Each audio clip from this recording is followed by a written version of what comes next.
Assalamualaikum warahmatullahi wabarakatuh. Sugeng enjing para pamirsa. Sugeng pepanggihan kalian kula Rindi Puspitasari wonten pawarta dinten menika Kemis 7 September 2023. Saged panjenengan pirsani warta ingkang akurat bab kagiatan wonten Kecamatan Grabagan kagem mengeti kamardikan. Menika pawarta jangkepipun.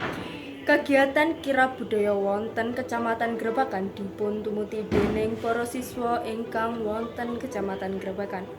Wonten Surya 21 Agustus kirab punika dipun tumuti lare-lare ingkang tasih lenggah wonten TK. Kegiatan kirab kados lucu bilih dipun tumuti déning lare-lare ingkang tasih alit. Kirab wonten Surya 26 Agustus dipun tumuti déning siswa SD, SMP kaliyan SMA setunggal Kecamatan Grabagan.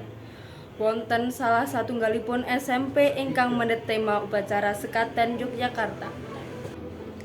Sekaten menika piyambak inggih salah satunggal upacara tradisional ingkang rembaka wonten lebetipun gesang masyarakat Daerah Istimewa Yogyakarta.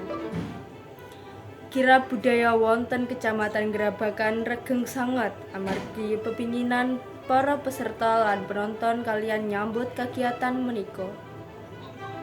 Cari ngaturaken menawa wonten kalepatan nuwun pangapunten. Matur nuwun.